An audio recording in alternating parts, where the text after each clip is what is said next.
Sayangnya orangnya kan gampang tersinggung terus. Aduh, astagfirullah. Belum, enggak.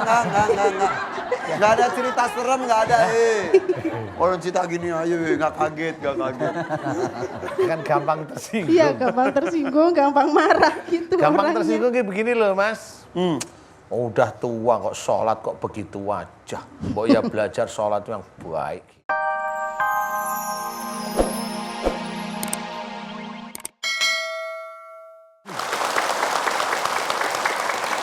Bismillahirrahmanirrahim. Assalamualaikum warahmatullahi wabarakatuh. Alhamdulillah, pagi-pagi sudah kumpul di sini ya. Udah sarapan belum? Belum. Udah biasa aja cuma nanya belum. Bersama saya Irfan Hakim dan Ustaz Danu. Inilah dia Siraman Kalbu, Sejukan Hati. Sehat Ustaz? Alhamdulillah.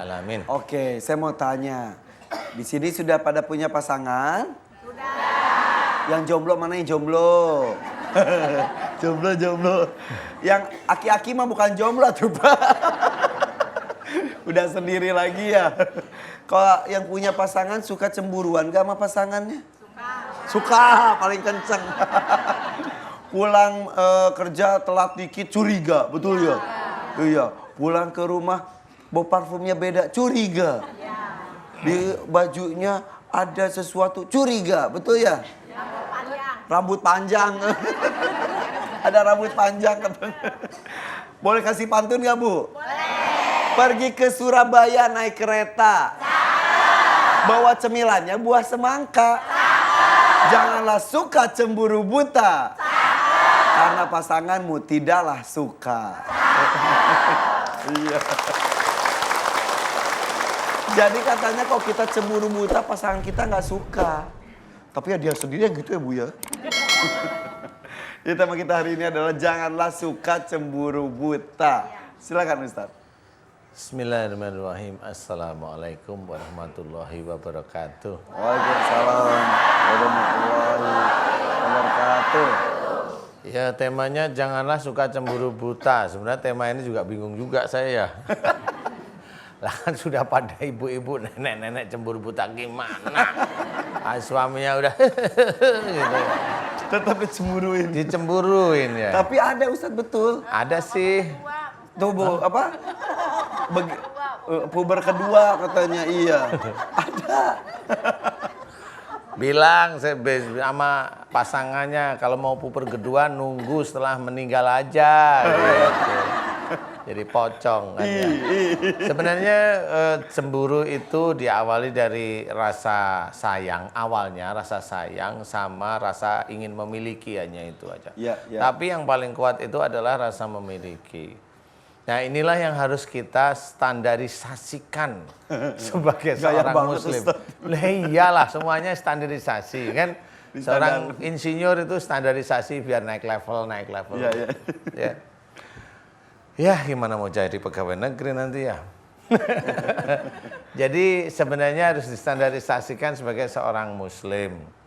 Kalau kita punya pasangan, coba belajar bahwa kita kan sudah berjanji bahwa kita milik Allah. Pasangan kita milik Allah. Kalau umpamanya kita ada rasa sayang boleh, tetapi rasa sayang manusia biasa aja, ya. Kalau umpamanya rasa sayang kita berlebih kemudian rasa egonya itu berlebih, itu akan menjadikan kita rusak otak kita. Sehingga suami begini nggak boleh, suami begini nggak boleh. Banyak sekali kasus yang saya sering hadapi itu di antara mereka yang sakit itu masalahnya hanya masalah pertengkaran dalam rumah tangga. Jujur aja saya. Jadi istri kena kanker payudara gara-gara jengkel sama suami.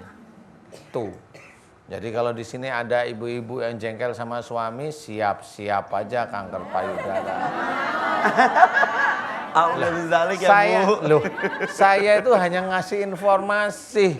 Kalau nggak mau alhamdulillah. Iya. Kalau mau kanker, ya alhamdulillah. Ya sudah terjadi mau gimana? Kan sudah terjadi ya disyukuri. Alhamdulillah. Nah gimana caranya jangan sampai terkena kanker. Yang suka ngomelin suaminya kanker serviks. Iya serius coba. Nggak percaya. Silahkan dicoba aja. Dicoba. Masa dicoba? Loh kan kalau nggak mau nggak Pas percaya yang ya. terjadi baru gini, iya Ustadz betul, saya sudah coba. Iya. Ada yang kanker serviks itu, itu kan ada itu. Jadi beberapa itu kemarin kita juga ada yang betul. yang di titik itu di dekat rahim itu sakit. Nah, itu sebenarnya gejala mau ada kanker serviks. Karena cerewet kepada suami. Nyerewetin terus. Jangan ya, kalau memang salah nasehatin, bukan dicerewetin. Habis sebel Ustadz kata ibu gitu. Sebel itu kan seneng betul. Iya. Jadi intinya adalah belajar untuk bahwa pasangan kita ini milik Allah. Kalaupun dia baik, kita syukuri, kita dapat pasangan baik. Kalau pasangan kita kurang baik, ya kurang baik itu enggak kurang baik semua ya, kurang baik dikit, ya kita syukuri karena memang itu pasangan kita. Lu kenapa harus disyukuri? Iyalah, masa mau pindah? Emang mau pindah, Bu? Ya kalau enggak ya sudah, dinasehatin kalau salah. Kalau kurang rajin, dinasehatin biar rajin. Kan gitu ya? Kalau misalnya itu beneran nakal, ketahuan banget gitu. Ya didoakan agar jadi suami yang soleh atau istri yang soleh itu dulu aja. Kan punyanya Allah dia. Ya. Walaupun hati itu sedih. Sakitnya di sini. Sakitnya tuh di mana Bu? Di sini. Ibu itu dangdut aja. Yang lain apa ya? Jadi harus belajar seperti itu, kasih nasihat, didoain kepada Allah Ta'ala ya. Kan sering mendengar ud'uni astajib lakum ya, mintalah, mohonlah kepadaku akan aku kabulkan. Ya. Tapi saya nggak mau nerusin. Kenapa? Karena Allah bercerita, mintalah atau mohonlah kepadaku, niscaya akan aku kabulkan. Kan gitu ayatnya. Tapi saya belum ngomong gimana cara Allah mengabulkannya, kan gitu. Karena syarat dan ketentuan berlaku. Syarat dan ketentuan berlaku. Iya. Nah, itu syarat dan ketentuan berlakunya supaya doa kita dikabul nanti ya. Tahan dulu Ustaz ya. Iya. Pasti pemirsa di rumah dan ibu-ibu yang di sini juga bapak-bapak penasaran. Apa syarat dan ketentuan yang bisa membuat doa kita dikabul oleh Allah Subhanahu wa taala? Bukan amin, Ibu. Amin. Bukan amin, Ibu. Apa aja, Jadi Ustaz? ketentuannya itu sebenarnya ringan. Kalau tadi ayatnya ud'uni astajib lakum, sekarang ditambahin ya. Wa yastajibul ladzina amanu wa amilus sholihat. Jadi artinya dan Allah akan mengabulkan doa orang yang beriman serta mengerjakan amal soleh.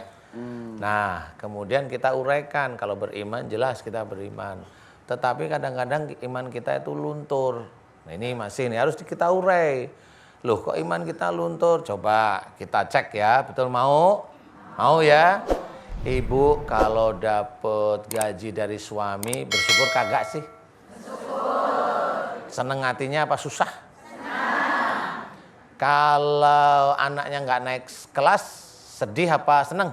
Sedih. Kenapa sedih? Nah ini sedih ya, kemudian gerutu, kemudian marahin anaknya. Betul nggak sih biasanya begitu ya? Iya, malu-maluin. Mama itu malu-maluin. Ngeng. Nih saya cerita. Salah satu hal, ya kalau ibu sudah berusaha, anaknya sudah kasih pelajaran yang baik, kemudian anaknya tetap, mohon maaf, bukan ini maksudnya ibu-ibu yang lain ya. Kemudian anaknya nggak bisa naik kelas, ya itu harus disyukurin juga karena itu adalah salah satu ciri Allah Ta'ala. Tapi kenyataan gimana Ustaz? Syukurin loh. Dan naik kelas. Ya disyukurin, alhamdulillah kali ini memang takdir yang harus kita hadapi. Ya kan gitu, bukan syukurin lo gitu ya, enggak boleh itu. Nah, inilah yang harus kita sikapi. Nah, pada waktu kita itu jengkel anak itu, seseorang itu tidak naik kelas atau kita mendapatkan sesuatu yang tidak kita inginkan itu terjadi, biasanya kita gerutu, kita sedih, jengkel ini. Nah, pada waktu kita sedihnya masih nggak apa-apa, tapi pada waktu kita gerutu, pada waktu kita jengkel dan marah, disitulah kita iman kepada takdir Allah Ta'ala hilang. Karena iman kepada takdir itu, semua takdir yang terjadi harus kita imani, harus kita terima, makanya tadi boleh disyukuri. Nah, ini yang menjadikan iman kita itu kacau balau. Makanya sebelum Allah itu mengabulkan doa-doa kita semua, iman kita harus kita tata dulu. Kemudian baru kemudian menjalankan amal soleh. Nah, amal soleh apa? Banyak nggak taunya ya. Mulai dari ibadah wajib, ibadah sunnahnya, kemudian dari sisi muamalah yang lain, termasuk apa yang paling ringan adalah berhubungan antara kita sendiri, mulut kita jaga, telinga kita jaga, bagaimana otak kita jaga.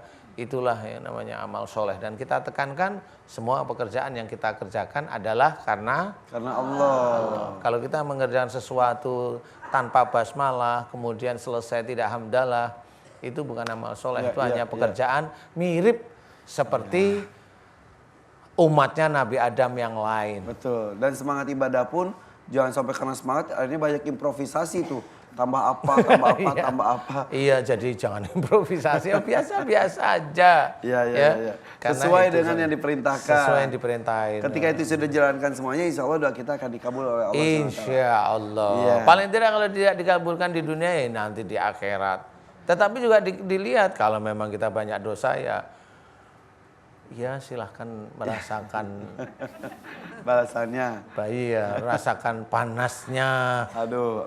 Api neraka. Tapi sekarang saya lagi pengen berdoa, tiba-tiba pengen ketemu Ustaz Zaki. Mudah-mudahan Allah mempertemukan saya dan Ustaz Zaki ya.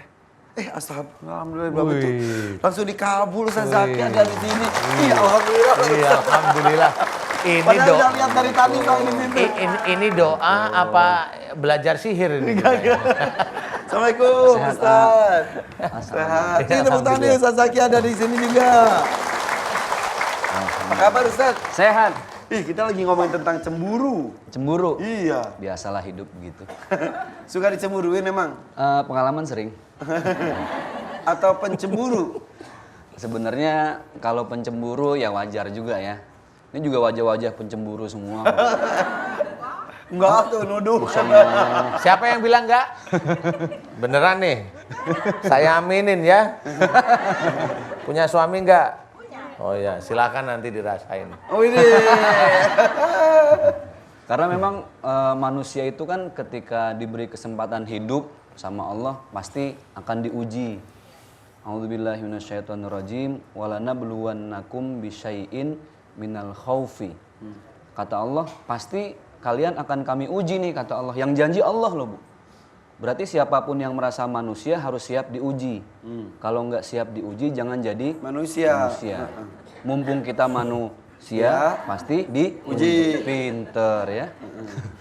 Diujinya salah satunya dengan rasa takut. Dan rasa takut itu wajar.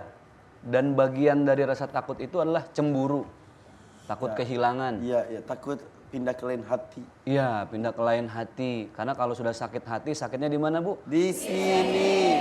Tadi marah sama Ustadz loh, itu dangdut. Ustadz lagi mikirnya kayak pengalaman saya gitu. Kebalik, ada cermin di sini, ada cermin. Jangan begitulah. Mantul lagi. Iya. Emang kalau ibu-ibu tuh kalau ada cemburu, wah repot deh. Itu kalau udah cemburu sama suami ya, nunjuk bukan pakai telunjuk. Pakai apa? Pakai bibir. Iya. Nah itu tuh pengalamannya. Karena ini lagi ngulek. Ada lagi ngulek, lagi motong bawang, tiba-tiba temennya dateng kan, ngompor-ngomporin nih. Bu Aji, tahu nggak sih lo? Tuh laki lo tuh di luar tuh, lagi boncengin cewek. Langsung bawa pisau. Dia keluar, ketemu sama suaminya. Emang dasar suami nggak tahu diri. Sumur dikuras.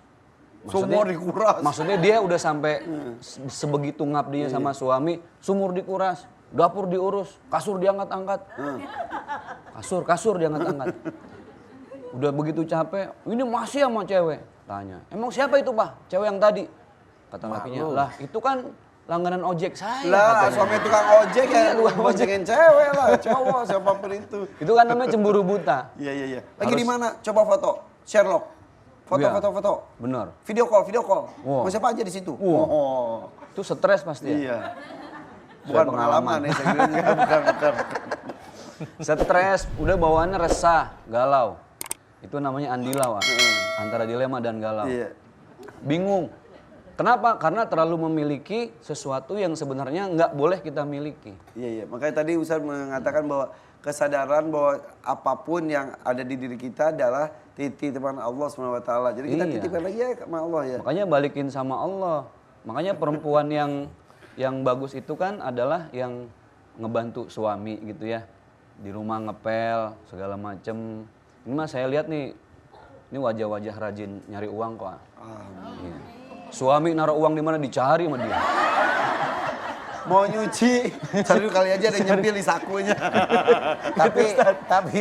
tapi memang ada tadi Ustaz Zaki cerita semuanya kembaliin pada Allah ya. Tapi ada teman saya dia kembaliin pada orang tuanya loh.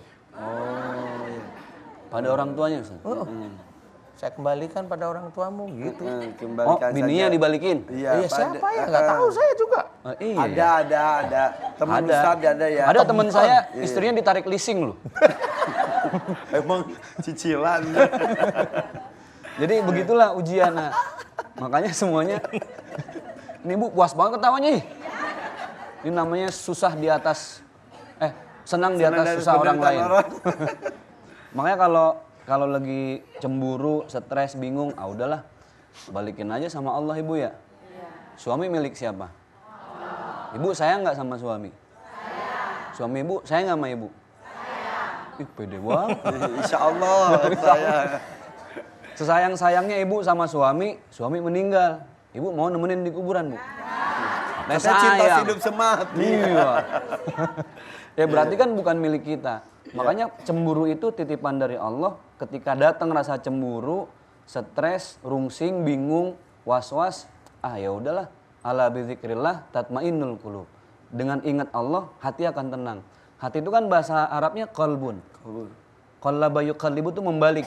Makanya ada doa, ya muqallibal qulub, tsabbit qulubana ala dinik. Ibu kalau lagi cemburu depan suami baca aja itu. Ya muqallibal qulub, tsabbit qulubana ala dinik. Kalau masih cemburu juga, Ibu baca depan suami, Allahu la ilaha illa huwa. Kayak ngusir jin. Enggak usah pakai gitu ya. Enggak usah pakai gitu ya. Itu pelajaran jangan begitu. Iya, Apapun yang kita baca kata Ustaz Danu kan semua kembalikan hanya kepada Allah Subhanahu wa taala. Jadi kita lebih tentram lagi, doakan sampai membuat pasangan kita malu untuk berbuat jahat kepada kita. Karena kita selalu baik, kita doakan pada Allah dan Maksimal, Allah yang ya? akan melindunginya ya. Siap. Gitu. Sudah ada tips lagi yang lainnya sudah cukup Ustaz? Cukuplah untuk episode berikutnya Iya. aja. Ya. Itu salam buat temennya tadi, Ustaz. Hah? Iya. Temen yang tadi salam. Waalaikumsalam Kayaknya saya katanya. kenal juga deh temen Ustaz yang itu. Hah? Iya. Kenal juga kayaknya. Ustaz. Lagi hobinya ngerumpi dia. Oh iya. Dia kayak selalu bilang, kembaliin pada Allah kan gitu. Padahal saya dengar, balikin sama orang tuanya, nggak taunya. Gitu. Udah nggak usah dibahas. Capek. Kita kasih kesempatan buat yang hadir di sini ya. Tarik, Mang. Tarik. Ayo silakan Ibu maju ke depan. Nih. Senyum dulu, mana senyumnya? Bagus. Salam. Assalamualaikum warahmatullahi wabarakatuh. Waalaikumsalam warahmatullahi wabarakatuh. Siapa ini? Nama saya Siti Rohana dari Bogor, Dari Bogor, tapi kok medok kayak Jawa? Iya. Ada Jawanya. Jawa, dari Purworejo. Purworejo. Tinggalnya di Embogor. Iya. Pakai M, Bogornya Embogor. Siti Rohana. Iya. Kenapa, Bu? Ini Pak Ustadz, keluhannya kalau mau sholat sama wudhu itu susah banget mau konsentrasi itu. Jadi Konsentrasi lama. gimana? Ya mau, padahal niatnya kan udah hafal ya Iya, maksudnya. iya. Cuman susah. Wudhu Iya, bacanya enggak sampai diulang. selesai, ulang lagi. Itu Kadang-kadang bacaannya diulang-ulang. Bacanya bismillah aja kan? Ya itu nawaitul wudu aja. Iya. Terus? Suka lama gitu. Nggak tahu apalagi kalau ada berisik jadi buyar semua. Siapa yang bisikin? Berisik gitu. Oh, berisik. Berisik, ya berisik. Jadi harus tenang, Iya, fokus, iya. mau wudu, Iya. gitu. Jadi saking nggak kepinginnya berisik, itu keran tuh kecil itu. Jadi Biar nggak berisik. karena dia berisik tuh. tek. Jadi nanti akhirnya disalahin juga, nah berisik lu gitu. susah fokus, susah Iya, khusyuk. iya. Dimulai dari wudu, lama, Iya. berulang-ulang. Iya, Sholatnya juga. iya. Suka sampai berapa lama itu tuh? Kadang nyampe 10, kadang sampai 15 menit. Jadi ngeblank gitu kalau itu. Jadi diulang lagi. Iya. Iya, Jadi tiba-tiba lupa bacaan, Iya. lupa rokaat. iya. Kalau iya. Udah berdiri, tadi sujud sekali atau 2 kali ya gitu. Ulang lagi gitu. Iya. Was-was terus. Mas, iya. Gitu. Iya. Sudah lama. Sudah. Cuman parah-parahnya sekitar habis lebaran ke sini. Hampir setahun ini berarti lah ya, 10 bulanan. Iya, Seperti itu. iya. Terus apa yang dilakukan supaya itu gak bisa untuk fokus dan khusyuk Ya lah, lagi? bisa cuman lama. Hmm. Lama, bisa cuman lama. Jadi kadang-kadang jadi males sholat. Males, iya. Akhirnya Cuman nggak- saya paksain.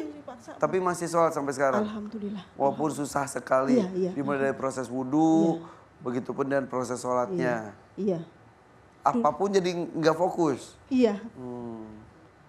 Dulu kan pas wudhu itu kan ceritanya mau nengok orang sakit nih. Saya lagi wudhu, dipanggilin saudara terus. Jadi saya buyar itu pertamanya itu dulu. Iya. Awalnya itu seperti Iya, itu. awalnya seperti itu. Sampai sekarang. Iya. Hmm. Cuman parah-parahnya ya ini dari Oke, selain itu apa lagi? Mas Sariawan. Sariawan, masih Sering. sekarang masih? Masih. Udah berapa lama? Maksudnya kalau udah sembuh nih ntar nggak lama. Udah. Ya maksudnya ini terus-terusan Sariawan itu udah lama? Udah. Ya dulu emang dari kecil emang sering. Cuman belakangan ini parah. sering gitu, lagi. lebih sering lagi. Oke. Bu Siti Rohana sudah punya keluarga, Sudah, suami, sudah. anak. Sudah. Oke, baik-baik saja semuanya. Alhamdulillah. Kecemburuan, Pernah. mumpung nyambung sama ininya. Gitu. Orang tua masih ada, Masih. dua-duanya. Baik-baik saja juga. Alhamdulillah. Oke. Saya bertanya ini karena tampaknya akan ada hubungannya mungkin, Ustaz. Mungkin. Antara yang terjadi dan diceritakan tadi, Mungkin. mungkin. Iya. Paling tidak ditanyain lebih ceret mana ibu sama suami, udah gitu aja dulu. Iya. Ibu, Bu Siti sama suami cerewetan siapa? Saya. Yuk. Cerewetinya tuh hal-hal yang penting atau yang nggak penting juga diomongin, diomelin, Enggak. diocehin. Enggak gitu juga ya. Kadang-kadang enggak terus-terusan ini enggak. Ya kadang-kadang kalau lagi dongkol mungkin ya jadi Ngoceh biar enggak? ngoceh terus enggak ya, cuman sekali maksudnya yang biar sininya plong gitu. Kalau belum ngoceh tuh nggak enak mangkel ya. Tapi ntar sebentar doang, enggak. Setidaknya udah dikeluarin. Ya. Plong gitu ya. Gitu. Ke suami saja atau ke yang lainnya juga?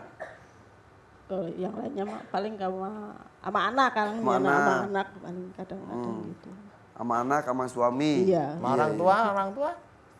Kalau sama orang tua Ayo jangan bohong. pernah. Pernah ngomel. Ya ngomel sih enggak, cuman gimana ya? Ngomel sih enggak. Cuman ya pernah karena mungkin keras sama keras kali ya. Sayangnya orangnya kan gampang tersinggung terus. Gitu. Aduh. Astagfirullah. Belum, enggak. Enggak ada cerita serem, enggak ada. Orang cerita gini aja, enggak kaget. Kan gampang tersinggung. Iya, gampang tersinggung, gampang marah gitu. Gampang orangnya. tersinggung kayak begini loh Mas. Udah tua kok sholat kok begitu aja. Mbok ya belajar sholat yang baik gitu. Iya, suka gitu kadang-kadang. Pernah. Kok tua? Kok tahu? Jadi orang tuanya dulu. Ternyata dia orang tuanya. Benar pernah seperti itu? Iya. Orang tua ibadahnya enggak bapak. nggak serajin Bu Citrana, nggak apa-apa. Lo kalau di sini tuh buka-bukaan nggak apa-apa ya, nggak usah cerita aja tahu. Apalagi yang orang-orang yang itu kan kelihatan dilihat kita langsung. Gitu. Oke, jadi Bapak ibadahnya belum bagus gitu. Jadi suka, aduh Bapak gimana sih udah tua juga. Bukan begitu. Kalau begitu Mas, masih mending itu mah masih lembut. Udah tua itu anu gitu. Iya. Lupa. Ya, tapi Kalau yang begitu pura-pura lupa loh. Ya cuman kan kadang suka malam-malam nih SMS nggak bisa tidur kata saya. Cuman saya nggak berani ngomong ya. Bangun sholat gitu. Bukan sholat, jam sekarang saya udah bangun ya. Jam 2 malam kan suka SMS kan bawa di Jawa. Kayak gitu. Suka aku nggak bisa tidur gitu. Cuman batin doang saya mah nggak berani. Sholat ngapa gitu ya. Nggak berani ngomong. Iya. Ada perasaan seperti itu. Jam 2 bapaknya WhatsApp gini-gini, bukannya sholat malah WhatsAppan. Kan katanya kan nggak bisa tidur Iya. sampai pagi semua nggak bisa tidur gitu. Oke. Cuma saya nggak berani ngomong. Oke, ada hubungannya Ustadz dengan kondisinya? Adalah insya Allah ya. Jadi siapapun orang, ini pelajaran ya Bu, kalau seseorang tersebut merendahkan ibadahnya orang lain, mohon maaf nih, biasanya dia mau melakukan ibadah itu kesulitan, dia pasti mengulang terus. Mau wudhu pasti diulang. Mau sholat itu surat-suratnya bacaan diulang lagi. Nah itu biasanya dia khususnya di bawah umur 45 tahun biasanya yang agak diremehkan adalah orang tuanya. Persoalan ibadah insya Allah seperti itu. Jadi siapapun orangnya, dia orang biasa maupun dia seorang pemuka agama, kalau dia wudhu dah kacau seperti itu berarti insya Allah orang ini dulu sering meremehkan ibadah orang lain. Makanya ibadah nggak boleh kita meremehkan orang lain. Benar-benar nggak boleh. Oh, ini salah satunya sudah diceritakan oleh Allah Ta'ala. Innal ladzina yastakbiruna an ibadah sayadkhuluna jahannama dakhirin. Sesungguhnya jika engkau sombong dalam beribadah kepadaku, ku Allah maksudnya, akan kami masukkan ke dalam neraka dalam keadaan hina. Jadi sebenarnya kita juga walaupun kita itu diizinkan, saya bilang kita diizinkan untuk bisa menjalankan ibadah. Jadi jangan punya perasaan saya pinter ibadah saya, enggak boleh. Kita diizinkan oleh Allah Ta'ala masih bisa melakukan ibadah, itu tidak boleh sombong. Tidak boleh sombong itu tidak boleh menghina yang lain. Tidak boleh ada orang yang belum sholat kemudian kita juga mengejek, enggak boleh. Dia belum sholat memang karena kesalahan dia, tetapi dia baru menjalankan takdirnya. Enggak usah diejek, kasih masukan kalau bisa. Kalau dia ngejek, agak merendahkan, pasti mulai wudhu itu bingung aja diulang-ulang. Masih mending itu enggak ada bisikan, biasanya ada bisikan. Najis, kamu masih najis, kamu salah, ulang gitu. Ya itulah sebenarnya kalau saya boleh cerita. Dan itu tidak akan selesai itu. Kecuali orang tersebut itu faham. Dia memahami bahwa dia pernah, memang benar, saya pernah merendahkan masalah ibadah orang tua saya. Kalau dia udah tahu kemudian dia kembali pada jalan Allah Ta'ala, memohon ampun pada Allah, meminta maaf sama orang tuanya, terus jalanin itu, insya Allah nanti mulai hilang lagi. Itu kuncinya sebenarnya. Makanya saya tadi bilang sering ngeledek orang tuanya ibadah ya, iya karena saya tahu sudah. Ya, walaupun memang ibadahnya perlu kita ingatkan, tapi ingatkan dengan baik tanpa merendahkan. Jangan merendahkan. Jangan merendahkan. Betul. Apa kata Allah dalam Quran itu betul. Cuma kita nggak pernah tahu sebelah mana itu ayat itu terjadi. Kita nggak pernah tahu. Padahal ayat itu terjadi beneran loh. Akhirnya apa? Ibadahnya kacau. Akhirnya apa? Akhirnya ya memang benar masuk neraka. Karena apa? Karena nggak bisa ibadah sudah. Sholatnya udah nggak bisa. Wudhu aja udah kacau semuanya gitu. Makanya di situ harus hati-hati. Nggak boleh kita merendahkan ibadah orang lain. Merasa sok pinter, merasa hebat. Nggak usah, biasa aja. Kalau Itu yang harus merasa kita hebat jaga yang itu tadi Ustadz bilang kepada sesama, apalagi ke orang tua. Iya, jaga. Toto promonya, hati itu jaga. tergantung hati dan yang terrealisasi dengan ucapan dan tingkah laku ya Ustadz ya. Harus belajar seperti itu. Makanya jangan siapapun orangnya. Untuk saya sendiri pun saya belajar untuk orang yang dia belum bisa sholat pun saya tetap harus menghormat. Karena Allah, bukan menghormat karena kita mau dibawa, enggak, karena Allah aja kita diminta untuk menghormat. Hanya itu. Nah, buat pemirsa rumah juga kalau ada yang merasa hal yang sama seperti ini, berarti nanti kita akan bahas sama Ustadz apa yang harus dilakukan oleh Bu Siti atau pemirsa rumah juga yang merasa ibadahnya nggak pernah khusyuk, wudunya, sholatnya dan mengalami kasus seperti ini. Nanti akan kita bahas lebih lanjut lagi bersama dan Ustadz Danu dan juga Ustadz Zaki di sini ya. Jangan kemana-mana, tetap di Siraman Kolbu.